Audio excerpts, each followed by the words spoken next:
Welcome to Storm Tracker, your eye on the storm of your Carolina Hurricanes, and your home for the best insight and analysis to keep you totally informed on what's happening with the Canes. Whether it's the latest news on the ice or off the ice, we've got you covered. Now let's begin. Here's your host, Tom Ray.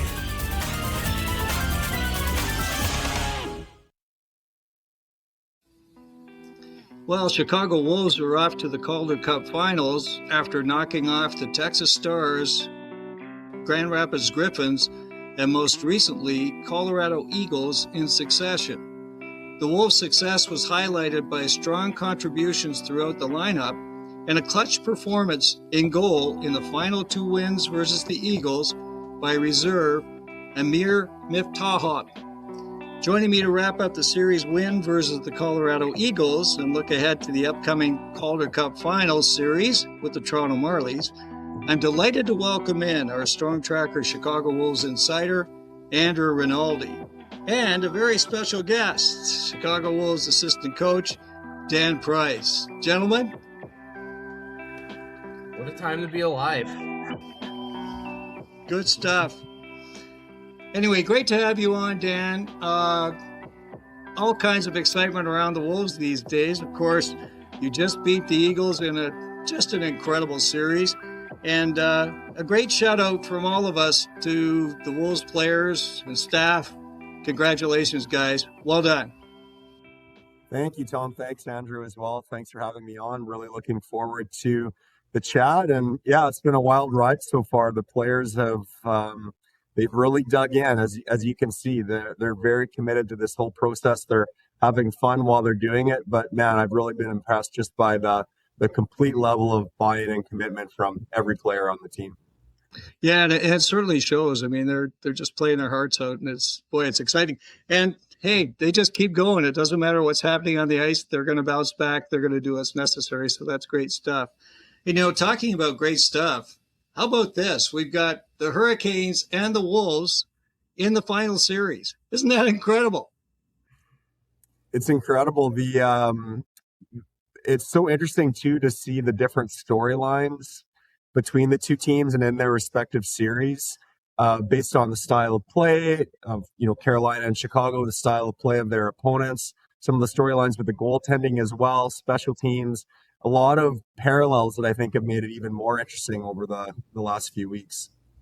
Yeah, and through the season, Andrew and I talked a lot about parallels with the two teams. Players like we had a lot of fun with Skylar Brindamore, him and Josiah Slavin, and we said, "Hey, you're just like Martin Stahl," So we had a lot of fun with stuff like that. So it was great. Okay, so I thought we just spend a minute and talk a little bit about your background, Dan. And this was interesting. You had quite the circuitous route to becoming an assistant with the Wolves. In fact, you started out in law. So how does that happen? It's true. I did start out in a completely different profession, and it was the legal profession. You're right. So hopefully no one holds that against me. Yeah, that was my academic pursuit when I stopped playing competitive hockey. So I played Canadian college or university level hockey, and once that wrapped up, my continuation, I guess, of my academics and my professional life was to go to law school in Saskatoon. I played hockey at the University of Regina, also in Saskatchewan. Went to law school in Saskatoon, just a couple hours up the road, and just felt that would be my career, that I'd, be a lawyer and that would be what I did professionally. There were some parallels there too. I was in the litigation group at the firm that I worked at. So, there's a lot of preparation. It's competitive, long hours. There's some strategic elements, things like that. And I really did enjoy it. It was only for a few years. It was a very short time, but it didn't really satisfy me in the same way that athletics did. And I know it's different. Everyone, when they finish playing, it's a whole adjustment to, basically to real life. But there was just something about the cycle of the seasons, the being part of a team, the winning and the losing, just really being in something together in the athletic world that I missed very deeply. And I remember it was about 3 years into my law practice. I remember being at my desk in my office really late one night. And, as I mentioned, it's long hours in that profession, just like in coaching. And I remember thinking to myself, this is an incredible opportunity. I'm really grateful for it. It's an amazing job, but I just should be happier than I am. I couldn't quite figure out why I just didn't have that feeling of, excitement coming into work every day. And so I really owe my dad all the credit for this. I just decided that I would talk to him about it, give him a call. And it was quite late. It was like 10:30 at night, almost 11. And I called him. He said I hadn't woken him up, but I'm sure I did. And I just kind of felt the need to confide in him about what I was feeling. I was just, really feeling it strongly at that moment. And to his undying credit, I'll always be grateful to him for this. He actually got himself up and drove downtown to where my office was at the time. There was like a little lounge sort of pub thing on the ground floor of this office building that I worked at. And we just went for a beer, and he just let me talk, and I kind of unpacked all the reasons why I was feeling this way. And basically at the end of that, what I said to him was, but I mean, what am I going to do? I can't just walk into the law firm tomorrow and, quit and start a whole new career. And, again, to his credit, he said, why not? Why can't you do that? You only get one life. You need to be happy in what you're doing. This training and experience and time that you've spent in this other profession will still serve you well in whatever you decide to do. So if I were you, I know it's a big risk, but I would do what makes you happy. And if that's coaching, then find a way to pursue it. People will understand. And so I took that advice and slowly started trying to put some building blocks in place to transition into coaching as a profession. That would have been roughly 2003, 2004 in that range. And so it's been, 20 plus years later, that's kind of brought me to this point in Chicago. That's amazing. That's a fabulous story. And you know what? That's like us on Storm Tracker. We just love what we do. So it's great. So, that's great, Dan. Yep. Andrew, over to you. Absolutely. So I kind of want to let's roll the film back to go back to March, where the team's kind of going through a bit of a rough stretch, and I don't think anyone around the league was thinking that Chicago was going to end up in this spot in the Calder Cup finals, but you guys battled through the adversity of that stretch, and here you are, just 4 wins away from the Calder Cup. We've talked a lot on this show about the team's mental toughness and the ability to battle back from adversity. So, what do you see from behind the bench that, gets these guys to face these challenges head on and to rise above them? I think that stretch in March was a really important stretch for us in a good way. And what it did was it really tested the group. It tested all the players. It tested all the staff, specifically our leadership group as well. Both the players that wear letters and then other players who are part of that leadership group that don't necessarily have a letter on their jersey. And there are many, but just a couple of examples would be like Yusuf Alamaki, Caden Primo. In addition to the actual letters, guys like Seeley and Robidaw and Slavin. But the leadership group itself, I thought, did a tremendous job just staying steady through that whole stretch. Every team goes through it. You're going to have these dips in the season where, whether it be just energy or execution, game density, travel, injuries, quality of competition or whatever it might be, puck lock, teams getting hot or cold around you. It's going to happen. And then how you respond to that is the most important thing. So, of course, we were working as hard as we could to try to get out of it quickly. But as a coach, you're also in a large part an observer at that time too. You're watching to see how players handle it, who steps up, who does what. And so that was really the players in the room. That was the leadership group, knowing that we would get through it, being confident that we would, and still, being demanding and pushing each other to get through it, but just never panicking. And then once we finally turned the corner, we felt like, okay, we're through the briar patch here. And we just felt really confident in how our April and hopefully May and June might look. And we just really started taking a very narrow approach of let's make sure we're improving, like really actually improving every day. Something Rod in Carolina talks about all the time, just like get 1% better every day. And I know that can sound like a cliche, but when you've got a group of players that really understand what that means and really care about doing it, you can see the progression. Even when you go through little rough patches like that, you can see it happening in real time. And for me, that really has been the difference. And then, so to go to the second part of your question about how is that manifesting in game, it's from moments like that where, you give up a lead late, let's say, or you get down in the game early, or, in the Texas series, as an example, they score late to tie the series. You've got to come all the way back now for game 5.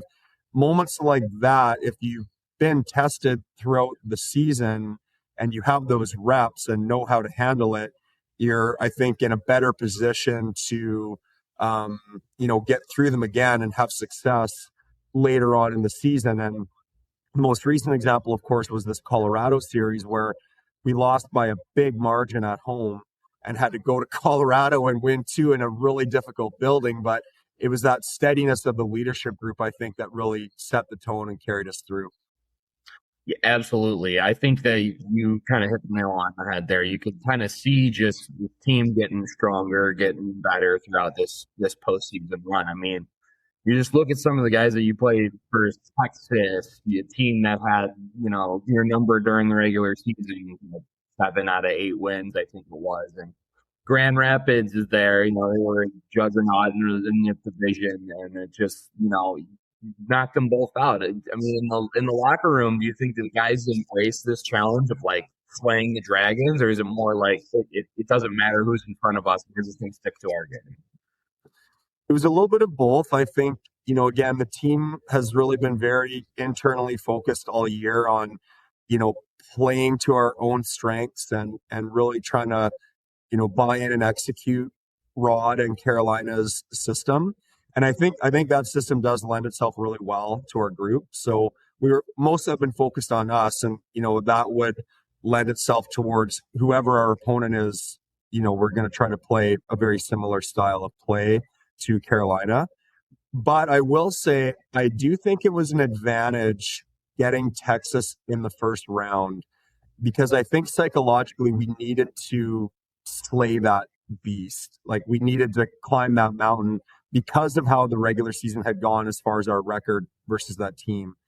And those games, I don't know if you agree or not, but I really felt like those games were all so close. And many of the games that we lost, we felt like maybe we could have won those, or maybe even should have won those at times. And so the series itself felt much more even than the record indicated. And so psychologically, having to face that really big hurdle, that really big challenge early, and get through it and find success, I think did wonders for the group's overall confidence and resilience going into the next series against GR, who, as we know, was like setting records like crazy. And then Colorado, who was, almost unbeatable in the West and specifically at home. But that foundation was set, I think, by getting through the Texas series. So I do think we were fortunate, and that was an advantage to get them first. As difficult as it was, it helped us. Yeah. It's it was fun to watch from my end. You kind of get that demon on your back, and I agree. I think when they came out of that Texas series on top, I mean, just the way they took the Griffins down, it was I think just all of the momentum kept rolling, and here we are, and I think they're still riding it. Kind of focusing on the Colorado series a bit, you guys are game planning for that one, heading game 1 in Loveland, and you got to get. I'm sure that game plan includes a healthy dose of Felix Storm, as you've literally had him every single game this season up until game 3. But then he comes out of the lineup, and immediately your depth gets tested against this, really good Eagles team. So, how do you kind of strategize from practice to game time? How to like mix and match the lines and try and get the most out of your group without a player like him? Then,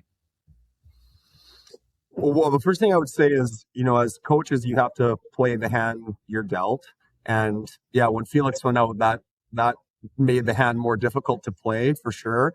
But it starts with Carolina, with Tom and Eric and Darren, and the way they've been to help assemble the roster and the depth through Carolina all the way through Chicago as well. So I do think our depth has been an advantage. It's been really helpful to be able to move players around. There are many players on the team, forwards just as an example, who can play all three forward positions, center or either side of the ice. They can play up and down the lineup from first line to fourth line or anywhere in between. We've got defensemen who are versatile as well. That can play both sides of the ice. We've got tremendous depth in goal, as we know. And so, like, when a player like Felix goes out, of course, it's not ideal, but you have the pieces to reconfigure and move things around in order to get what you need. And so the two like most obvious examples I think of that for us were where Felix plays on the power play, Noah Philp as a righty that has a similar skill set, slightly different of course, but a lot of similarities, was able to step in and really keep it seamless with that first power play group. And then the second way was, in those top two lines, we were able to move some players around. So Josiah Slavin moved up from Skylar's line and played more with Suzuki and Robidaw.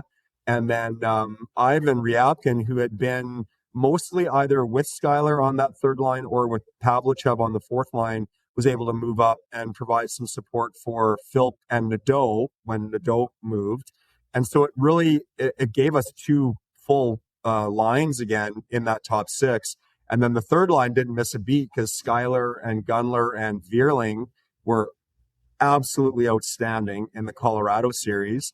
And then most nights, because of the D-depth, we were able to dress 7 defensemen and then just double different players through that fourth line with Pavlichev. And so all of a sudden you go from thinking like, oh, this might be tough without Felix, to going like, actually, we've got some pretty cool looks here that we can throw at teams. And again, it's just based on the depth that as coaches, like, we inherited. We didn't create that depth. We're just, trying to play the hand that we're dealt. So I think that's really where it started.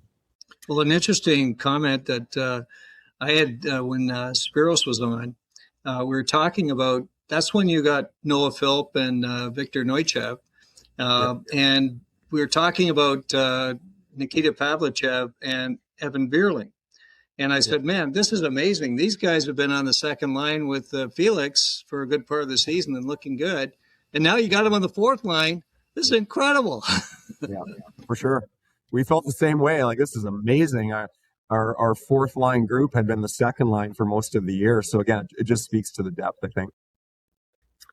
Yeah, the biggest change that I saw in there looking into it was that 11 and 7 lineup.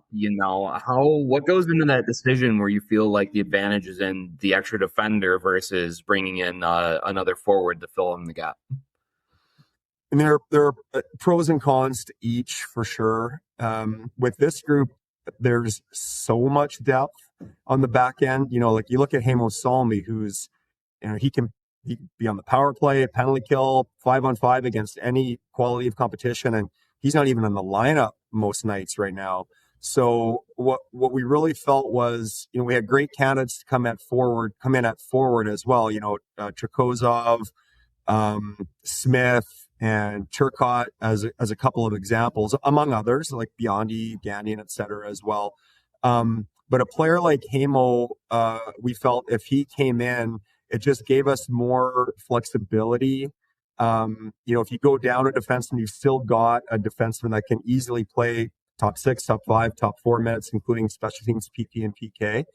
And we trusted our fitness level as well. So just the robustness, the physical robustness of the group, where if Ryabkin needed to double, Nadeau needed to double, Suzuki needed to double, whomever, we really felt like we could accomplish that just based on their fitness levels and durability.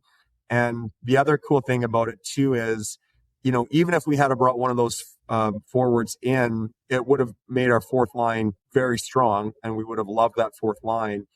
But there is a different element if Nadeau is there, let's just say, as an example. So now, using Colorado again as an example, you probably noticed that Gagne-Middleton pairing, they were matching them really hard against our first line, which initially was Suzuki and Nadeau and Robidoux.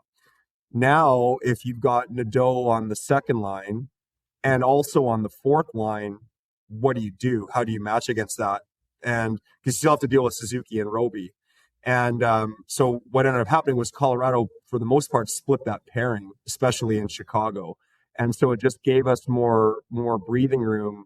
And because now they had to deal with a real legitimate threat, no matter which forward line we deployed. And that really helped. So that was part of the reason. There's a little bit more to it than that, but those were the two main reasons that we went with that configuration. Absolutely. And when it comes to, now you're in the conference finals. It's 7-game series. It's longer than the earlier ones, and it's all kind of about managing the roller coaster of emotions, right? The highs are highs and the lows are going to be low. You have a big win in Colorado, then you kind of get one kind of ripped out of your chest at home in Chicago. It's all about just kind of managing that, like I said, managing that roller coaster. But do you want the guys to kind of lean into the waves of emotion as they come, or is it about more like keeping them grounded despite the intensity of the moment? It's more the second one. I think you no matter what, you're going to be riding the waves a little bit. It's just human nature to feel the elation or the disappointment, whatever. But the more you can flatten those curves and stay steady through it, I think the better off you are. And Spiros does a really good job with that messaging. The leadership group, as I mentioned, does a really good job with that messaging and also sort of living it and acting in that way. But yeah, it's really easy to get too high or too low. You win that first game in Colorado and you're thinking, okay, or it would be easy to think, okay, like we're world beaters, but you have to remember, like, that's just one game. It's just by one goal. Colorado is an exceptional team. There's a lot more work to do, and you've got to stay really humble and consistent. But similarly, in that game two, as an example, where you lose the lead late, you also can't be despondent. You have to realize, like, hey, this is what the playoffs are like, especially at this level and in a long series. And there are going to be all these ups and downs through it, as you described, Andrew. And you really need to think of it as like almost like plot points in a story. Like, okay, at the end of this book, once we write the final chapter of, let's just say, this Colorado series, hopefully we will have won. And let's look back at that late lead in game two as a plot point. It didn't ultimately affect the outcome of the series, but it was a storyline through the series that we learned from, grew from, and let's use that to make sure we write the ending in the way that we want it to be written. That's really was the psychology of it.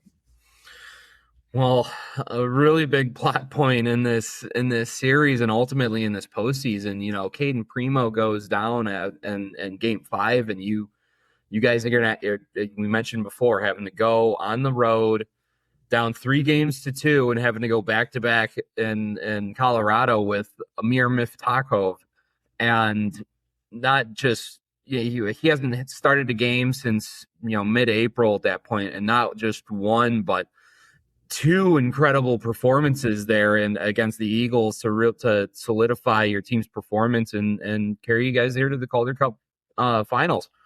Could you tell maybe in practice or pregame that this guy was just going to be as dialed in as he was, or was Stan Dubicki putting something in his food? This guy was sensational. Yeah, for sure. Stan Dubicki and Jason Mazzotti are the two guys that work with the goalies the most.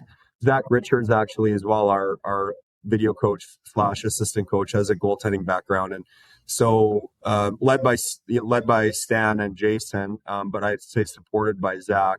They've always done such a great job of making sure the goalies are prepared technically, tactically, that they're supported emotionally and psychologically too, and that they feel like happy and grounded and confident.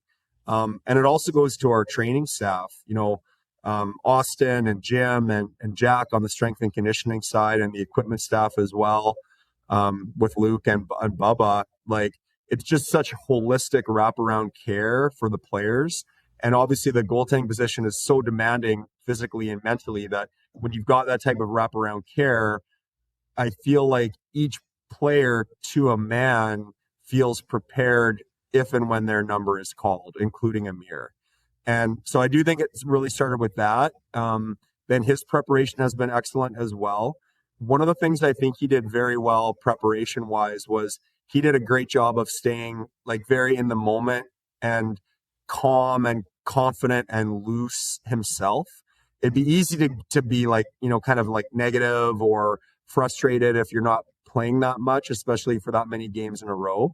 But, an example would be when we're out for morning skate, and once the main like 200-foot drills are done and everyone splits off, you've got the forwards and you've got the D, and Mifty was usually in my end with the forwards, and he just had this like real lightness and fun and joy about him. So like when he would finish in the net, as an example, let's say Ruslan would come in to take some, Mifty would grab a player's stick and he'd be dangling and doing some shots on Roos, and just he really struck that balance of without going too far, of being, just like loose and easygoing and having fun in the moment. And so that calmness and relaxation, I think, was super important, because you come into, as you mentioned, a pretty stressful situation. You're on the road in this like crazy, loud, intense building against a very tough opponent, and you have to win both.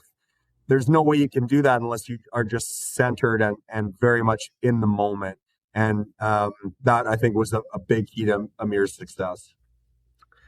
Yeah, he rose to the occasion, and between him, Ruslan, and a couple years ago having Fyodor Kochekov come in, I think Chicago fans have another name to add to their favorite crazy Russian goalies in here, and he's certainly become a folk hero, and I can't wait to see what the next chapter has. Yeah.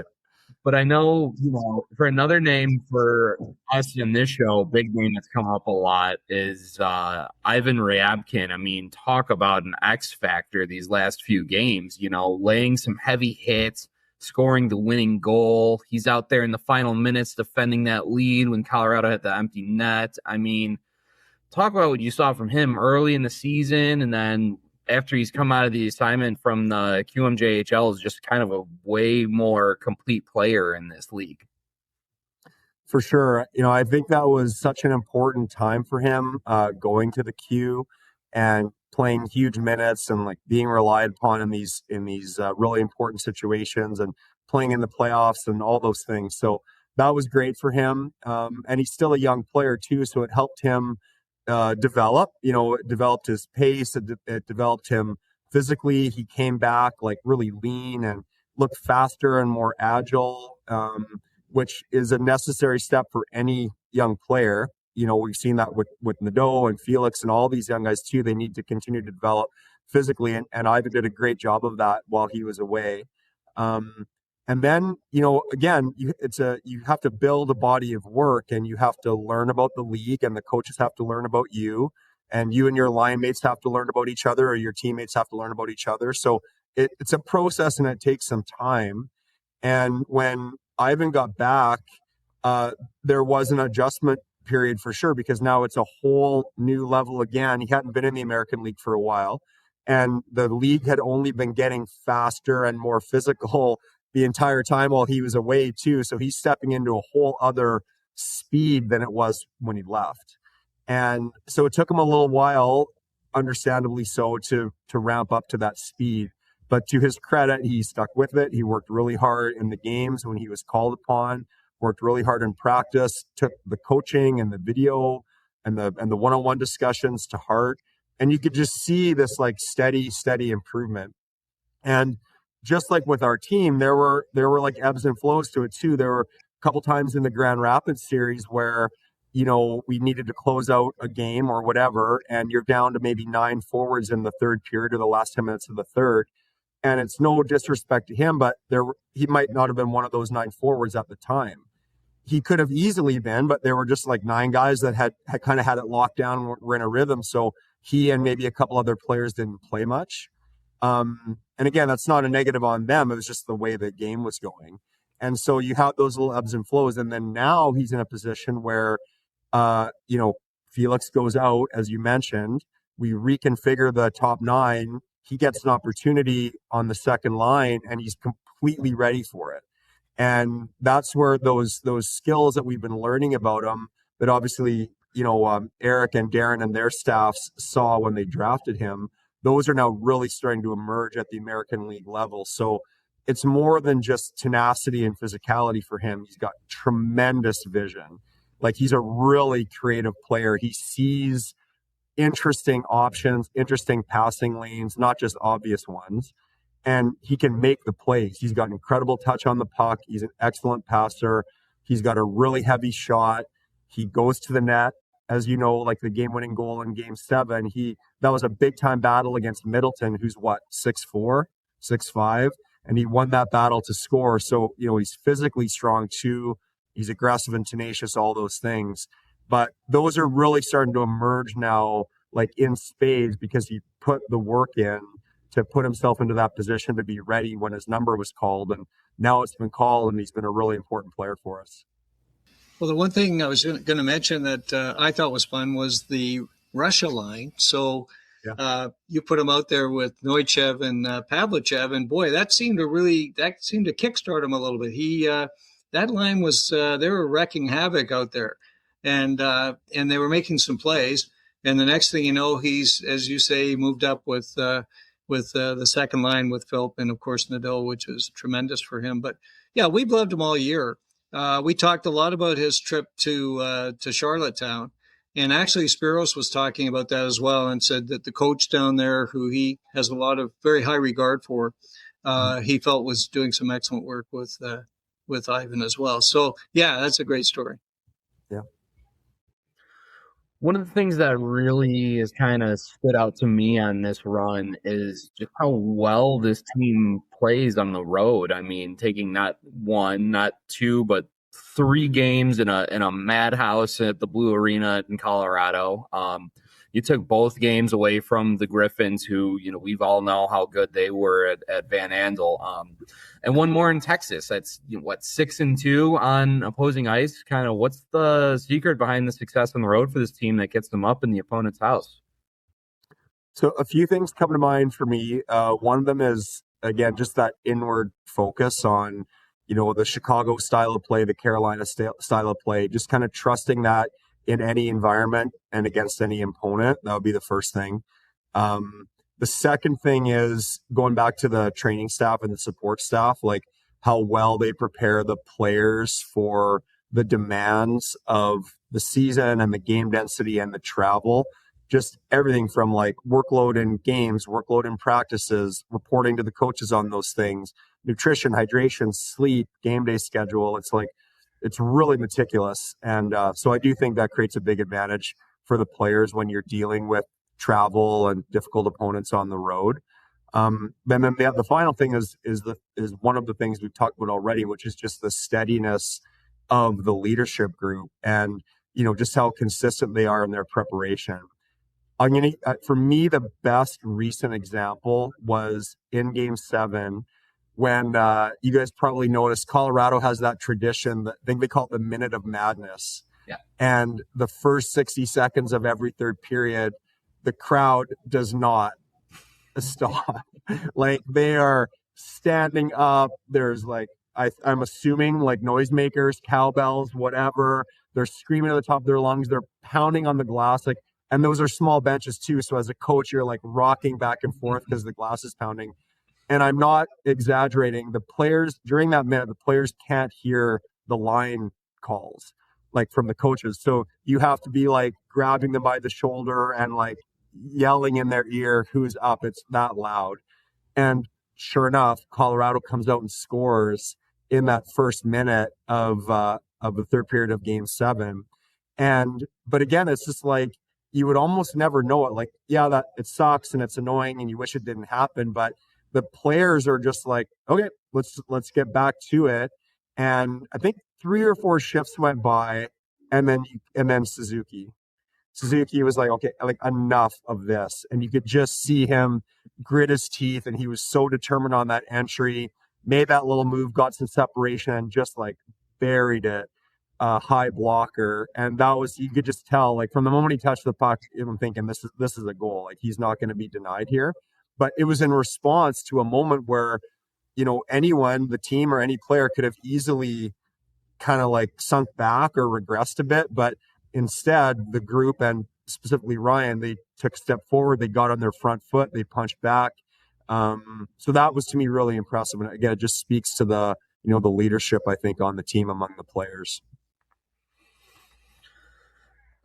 That was such a nice one. I was doing a live watch along with the Canes prospect guys, and we were just left speechless. The tough little move he made at center ice to create that space. It was you saw why this guy was in the first round for sure. Yeah. So here we are, Western Conference champions, just kind of wrapping it up. What's your main takeaway from this series about this team as you get ready to take on Toronto? Main takeaways as far as like Toronto as an opponent? Main takeaway, I kind of asked Bureau a similar question after Grand Rapids. Is there anything you kind of learned new about this team, or have you just been affirmed that this is who we are and this is how we play Chicago Wolves hockey? Yeah, the again, kind of a multi-part answer here. That is yes to that for sure. Like this is how we play. We play Carolina's style, pressure, consistency, physical, skating, angling, all those things like that. That is something that you at this level and this deep in the playoffs, you have to have that foundation, right? You have to have something you can rely on no matter what. When it's difficult, it's going good, bad, doesn't matter. You've got to have that rock that you can fall back on. And I think that is a big part of that. And again, that starts with Rod and the Hurricanes. The second thing would be, these anecdotes about, for example, the Suzuki goal and, responding to Colorado scoring in the first minute in the third period. So just the resilience that we've seen over time consistently that we know is there in that group. And that's partly innate because of the people that they are, but it also takes hard work to develop that, right? You need those reps like we talked about in March. You've got to go through those sort of trials and tribulations to develop those calluses and that skill set. So I think the players have done a great job of that. But the third thing is there is room on the margins to try to find advantages based on who you're playing. And there are similarities among all 3 opponents that we've seen so far, but there are also like substantial differences. And the game keys against Texas and against GR and against Colorado are actually kind of different. And so there's these little storylines that you're looking for. I won't go into too much detail, but like as an example, just think about like attacking through the neutral zone versus Texas. They're in that 1-1-3 neutral zone forecheck where you try to get up ice and like all 3 chambers are completely congested at the defensive, like or offensive blue line for us, defensive blue line for them. So you need to do certain things to get through that and to create offense. And Grand Rapids, they were in a 1-1-3 at times, but not very often. Colorado's in a 1-2-2. Toronto's in a 1-2-2. Like you do need these little areas on the margins where the players can be flexible and still stay true to who you are, but adjust a little bit in order to try to find these advantages against what your opponent tends to do. There are many more storylines than just the neutral zone, obviously, but that's like one obvious one. And the players done a great job of that. It's not easy to do, to strike a balance between sticking to your foundation, but also adjusting, tweaking here and there in order to maximize each shift that you have and each situation that you have. And I think the players have done a tremendous job, taking the coaching and applying it on the ice. Well, as we take a look at the lineup, and Andrew and I have done this with all the teams that you face so far, and And boy, I tell you, these teams are loaded. And one thing for sure, we're seeing a lot of veteran players with NHL experience. Like it seems like it grows from one team to another. There seem to be more and more. If we look at the Marlies, they've got on their defensive core, they've got guys like Henry Thrun. We know he was with New Jersey for a while. With San Jose, of course. Matt Benning, Dakota Murmas, he was with the Leafs for a period of time. These guys have been up and down, lots of games in the NHL. And up front, gosh, same thing. Alex Nylander, gosh, he was an 8th overall pick in 2016 with Buffalo. And, he's been up. He had a pretty good period with Columbus and some other guys. And Logan Shaw, Vinny Lettieri, Travis Boyd. These guys all have lots of NHL experience. I mean, they're not shy. And they've got some young studs as well, like Easton Cowan, who was up with the Leafs all year. Basically, he comes down for the playoffs. And then they got Jacob Quillen. We know him from Quinnipiac because, of course, some Kane guys from Quinnipiac.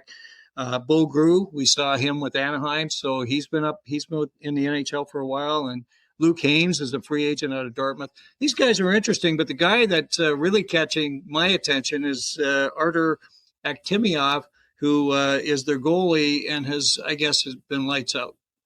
Is there anybody on their team, like when you get up in the morning and you do the, hey, let's look at the Marlies, is there anyone on that squad that jumps at you, or any of these guys that you kind of say, hey, let's keep an eye on those guys?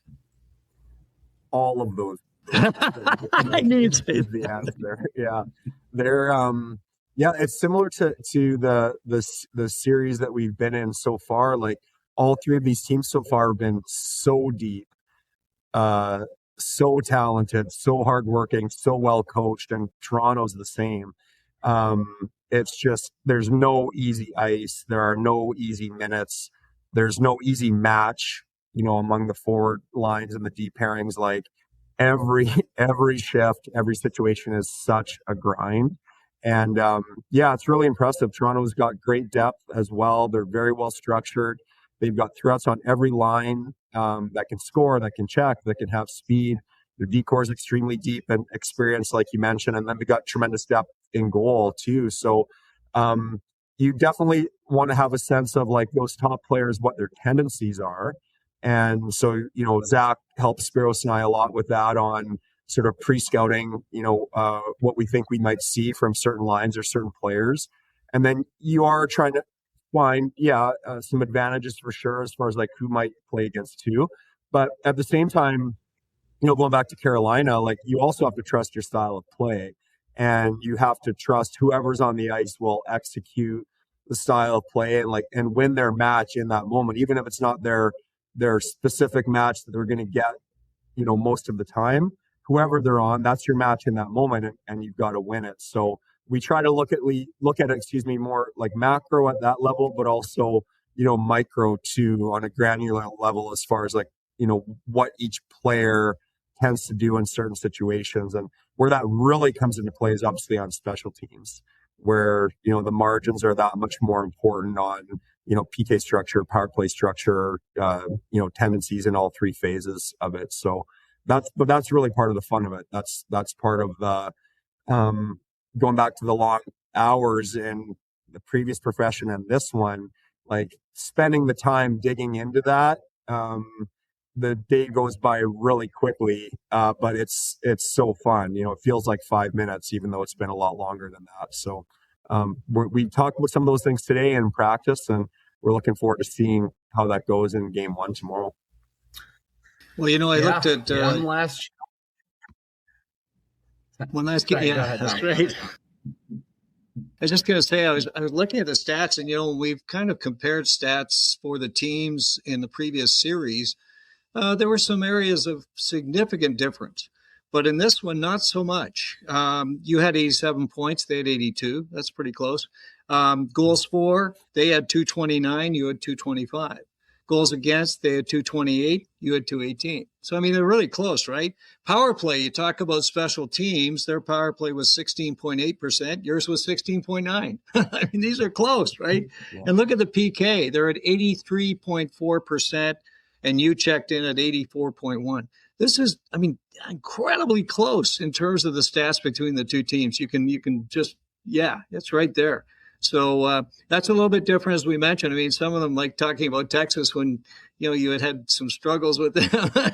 And Andrew and I were a little bit concerned heading into that series and saying, oh boy, this is a handful. But this looks a lot closer. So do you feel that way as well?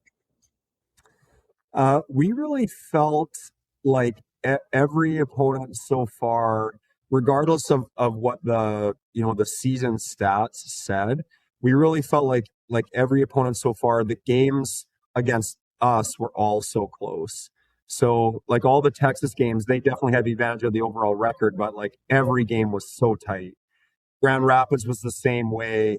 We were cannibalizing each other for points constantly in overtime and all those things.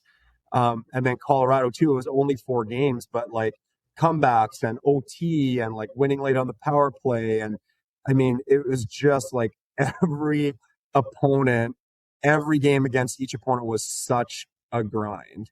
And Toronto was similar, right? Those were really close games, the 2 here and the 2 there. So we looked at it more through that lens of like, what were the games like as between the 2 teams? And in that way, I think it feels really similar to the first 3 opponents, just like nothing easy. It's going to be really, really challenging and really fun. Yeah, well, I think that's to be expected, right? Yeah. You're going to have a handful, just like the Hurricanes. Okay, I thought we'd wrap up with some closing comments. Andrew, closing thoughts, man. Just one for my curiosity. I had to go to your hockey DB page, and I saw you were part of that 04-05 Motor City Mechanics team that included Darian Hatzer and Chris Chelios and a little me in Detroit out there watching you guys while the lockout was going on. How was that locker room like when you got big names like that coming down in the minor leagues there? So this actually this storyline or this type of question kind of comes up a lot. It's so random. This is so weird, but there are actually 2 1974 born Canadian hockey players named Dan Price. Okay. And all right. one of them was a Canadian university goalie that never played pro, who's from Alberta. And the other is an Ontario-born, I think, forward that played in the NCAA, I want to say maybe Bowling Green, and then had a really good pro career. And so this happens all the time. In fact, one funny story that the other coaches here, Spiros and Zach, never let me live down is one of our first trips to Raleigh. Can't remember if it was for training camp or development camp, but we walked out of the building and there were some fans out there with like hockey cards and they wanted autographs and stuff. And they said, "Hey, Dan, Mr. Price, whatever, can you please sign this hockey card?" And it was the Ontario-born forward, not me. So when I had to tell them, like, hey, I actually never played pro, I was a goalie in Canadian University, they were like so disappointed. And of course, they didn't want my autograph. They had nothing for me to sign. So I just tried to like walk away in defeat and like, oh man, I heard about that all day from the rest of the coaches, and rightfully so. But so unfortunately, I can't speak to that locker room. It sounds like an incredible locker room, but different guy. That's a great story, Dan. Okay, Dan, over to you for closing thoughts as you get ready to battle the Toronto Marlies. Well, 2 things. First, I just wanted to say thank you. I really appreciate you thinking of us and thinking of me and being able to talk about our great players and our great staff. So super grateful for that. I've really enjoyed the conversation. And, as you guys know, you're really well prepared. I've really been impressed with the just the thoughtfulness in the questions. So I just mostly wanted to say thanks. But I was also really curious. I apologize. I don't know the background of the podcast. And we talked about me and my background, which I appreciate you asking, but I'd be really curious to know more about you guys and like, what are your backgrounds and what's the origin story of the podcast? Okay, well, I'll kick it off. I've been a manic hockey fan forever. I had actually been writing for some web publications maybe 15, 20 years ago, on and off, about the Canes. And then, life gets in the way. And I finally had a chance when I retired. I said, I'm going to take a shot at this. And kind of picked up the idea of a podcast, started it. And then after my first year, I decided it would probably be wise to get some collaborators. That was probably the big move for us. And then Andrew joined, and I'm delighted that he did, of course. And Nick Bass, who handles Canes prospects, you might know Nick. And then a couple of fine ladies, Katie Bartlett and Erin Manning, who joined me for most of the hurricane stuff. So that's how we kind of got going. And Andrew, of course, had already been out there doing it with his work with both the Wolves and the Griffins. So Andrew, over to you. Yeah, I've been a manic hockey fan. I grew up, obviously around the Motor City. I went to 4 Stanley Cup parades before I graduated high school, and that's fun to think about when my team hasn't made the playoffs in 10 years and counting. And then during COVID, there's all this extra time, and I saw an ad on social media that was looking for writers to cover the American Hockey League. I live not too far from Grand Rapids. I was like, why not give it a shot? The publication that I applied to had already had a Grand Rapids writer, and they were like, would you do Chicago? I know Chicago is it's a little further away, but they're this storied franchise that had won several championships, and I was like, sure, yeah, I'll give it a shot. And I've met Chris Cook, Lindsay Wilhite before him. I've had a couple great chats with Courtney Mahoney. The organization has really kind of embraced me coming in and being part of the community, and I've loved interacting with the fans and everything. So even though I'm a state over, it's really kind of, I've been writing about them since 2020, and it's been great. I've met some wonderful people here, and I love being part of the game. I love interacting with the coaches and the players and the staff, and just kind of getting to know the unique stories of everybody. It's really a privilege and an honor to be able to do what I do. And, I hope I get to continue to do it for many more years in the future. That's awesome. Oh, I appreciate you guys sharing that with me. That's super interesting. And you're right. Just, I've noticed that too, just within the Hurricanes organization and the Wolves organization, just such quality people. They're just like amazing people to work with and interact with. So yeah, cool that we all get to experience that. Yeah, and as for us, all the folks we've been involved with the Wolves and the Hurricanes, just fantastic and very giving and very supportive. And that's for us. That means the world. So yeah. So Andrew, as always, it's great to have you on board, man, and lots of fun talking Wolves. And hey, Dan, this has been awesome. Thank you so much for spending time with us. Thank you. It's been so fun. It's been awesome. Thinking of us and Perfect. And for those of you who've been watching or listening, of course, we're delighted you spent time with us. If you like this episode, please press the like button. If you have any questions or comments, please leave those in the comment section. And of course, if you want to be alerted of future episodes of Storm Tracker, please press the subscribe and the bell buttons, and we'll make sure you're made aware just as soon as they're available. As always, thanks so much for spending time with us, and we look forward to getting together with you real soon right here on Storm Tracker.